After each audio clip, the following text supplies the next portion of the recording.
welcome to my new movie review. It's so good to have you here. I really appreciate you clicking on this link. Welcome to my movie review for The High Note. This movie came out this year, 2020. It is rated M, and the duration of The High Note is 1 hour and 53 minutes long. The High Note is a drama, romance, music movie with the director of Nishiganatra. That is a very, very interesting name. And the cast of The High Note is as follows. Dakota Johnson, who plays the character of Maggie Sherwood. Also, guys, Trace Alice Ross, who plays the character of Grace Davis. Also, we have Kelvin Harrison Jr., who plays David Cliff. Also, we have in this cast Bill Pullman, who plays Max, and many more cast members. Guys, before I get started in this movie review, after I give you the synopsis, I'm just going to tell you some things I didn't like about this film, and then I'll tell you the rest of what I did like about this film straight after that. But first of all, let's roll the synopsis. A superstar singer and her overworked personal assistant are presented with a choice that could alter the course of their respected careers. Okay, straight off the bat, guys, I need to say some bad things about this movie, and then I'll tell you the good things straight after it. So, for those of you, first of all, I want to give you a massive, let you know this, that for anyone who has been following my channel for any period of time, you guys know that I don't do spoilers. Thanks, no spoilers. Thanks, Mr. M&M, man. Appreciate your time. I don't do spoilers in my movie reviews because, in my personal opinion, guys, spoilers aren't fair. So, obviously, this movie is brought to you by Universal Studios, which I love that. Man, I love that opening. It's so good. But I need to say this. One, straight off the bat, this movie could have easily dropped half an hour off of its runtime. That was one thing that I felt really impacted this film. The runtime was way too long. There are so many scenes in this movie that they could have easily taken out, and the flow of the movie would have been way stronger. Now, for those of you who don't know and you're not aware of this, a movie consists of three main parts. The start, the middle, and the end. That's a movie, right? The beginning, the middle, and the end. Now, the middle of this movie, unfortunately, massively, in my personal opinion, dropped the ball big time. And I mean big time. I really zoned out several times in the middle of this movie. The start and the ending are really good. And speaking of the ending, which is a great segue into my next point, the ending of it has the most incredible twist, and I mean literally. I did not see it coming at all in any way, shape, or form. Like, seriously, a really brilliant twist. And yes, the twist is a huge, massive spoiler, but it's really well executed. Seriously well executed. Another thing that really bugged me about this movie, guys, that I thought was really annoying. The character chemistry in this movie is absolutely brilliant. It is absolutely incredibly brilliant. But there are several elements in this movie where some characters in this movie, towards the end of the movie, start treating other characters in this movie, and it really threw me off, because at the beginning of the movie, their relationship was incredible. But then things happen that are out of a person's control. As I said, no spoilers. That really just made me go, yeah, nah. It kind of annoyed me as an audience member. I was like, nah. And because of that element of the movie, it just made me kind of, I started feeling uncomfortable, like, in those elements of the movie. And the only other thing that kind of bugged me a little tiny bit about this movie is the dominant role in the trailer that Ice Cube has in this movie, because he's in it kind of consistently at the start, but then he completely disappears in the middle of the movie, and then he's back in it right at the end. And I was like, and right at the end credits, it actually has all these people, and then Ice Cube. Like, that's how small and insignificant his role was. Now I'm going to tell you all the good things about this movie. Brace yourselves. This movie is awesome. Guys, this movie is really well done. Even though all the things I said at the start of the movie, at the start of this movie review, they are all true, okay? The length is way too long. It could have easily been cut half an hour. But in saying that, guys, this movie, there are parts in this movie that I literally burst out laughing. Now, interestingly enough, the guys who I went to see this movie with, there's literally two of us, and we were the only ones in the cinema because obviously this wasn't a very popular film at the moment because it literally just came out. There are parts in this movie, guys, that I literally burst out laughing. And I mean, to the point where I was keeling over the edge of my seat, keeling over the seat in front of me. Literally. There are so many elements. Now, I'm going to, obviously no spoilers, but I'm going to tell you about a scene. I'm going to give you a reference, and when you see the movie, you'll know exactly what I'm talking about. And if you have seen the movie, you'll know exactly what I'm saying. The scene where Dakota Johnson at the start of the film with the wine glass, what she does with the red wine, I lost it. I laughed so hard at that scene. I laughed so hard. Man, that was so funny. I kid you not, in any way, shape or form. That scene cracked me up. The second scene that I burst out laughing, and I mean I burst out laughing at, seriously, was when she goes, and when you see it, you'll get it, the drive-through scene.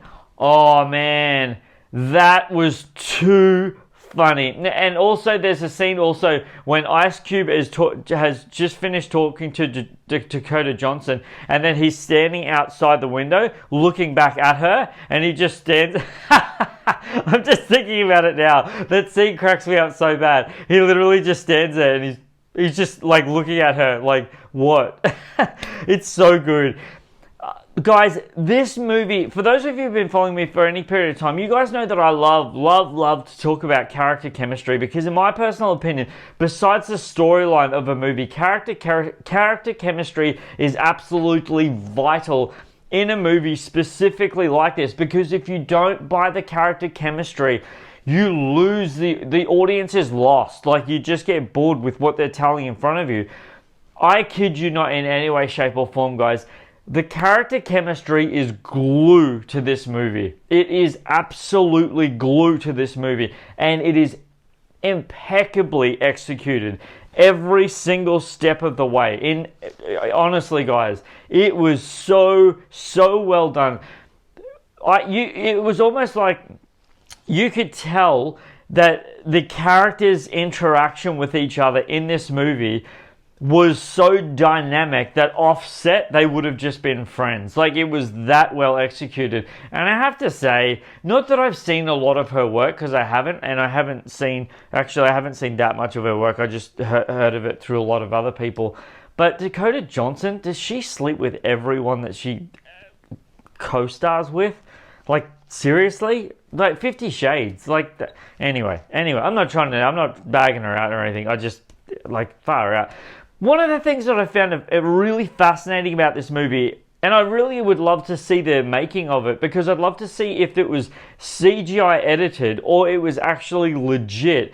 But the main lady of this film, her billboards are up like everywhere, and it's really like plastered everywhere. And I was really impressed with that element of this movie, because just going back, thinking about it, of how they actually made her billboards on posters and skyscrapers and all that sort of stuff, I was really impressed with that. Like, I was like, yeah, I'd love to know how they actually did that sort of thing, because that was really impressive. The question that I ask you guys, and honestly, this is the question that I ask you guys, because in my humble opinion, it is the question that film needs to be asked. Like, really.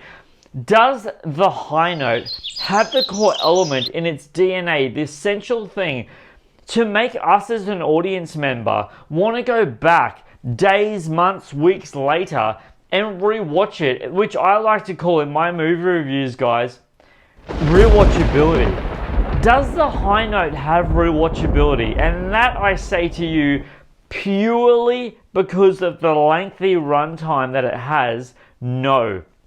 Honestly, I wouldn't go back and rewatch this. Yes. The fact that there's ridiculously funny elements to this movie, and I mean keel over crying laughter, in my personal opinion, I just found them really funny. But purely because of the runtime of this movie, guys, I don't need to watch this movie again. Like, literally.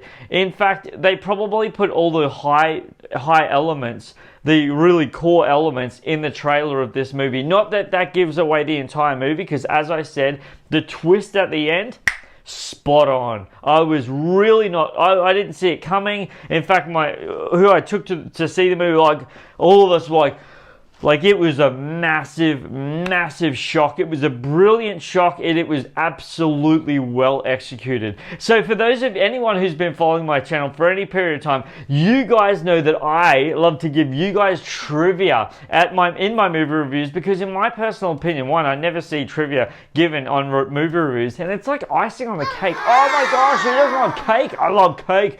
So guess what time it is, guys? Did you guess? That's right, it's trivia time!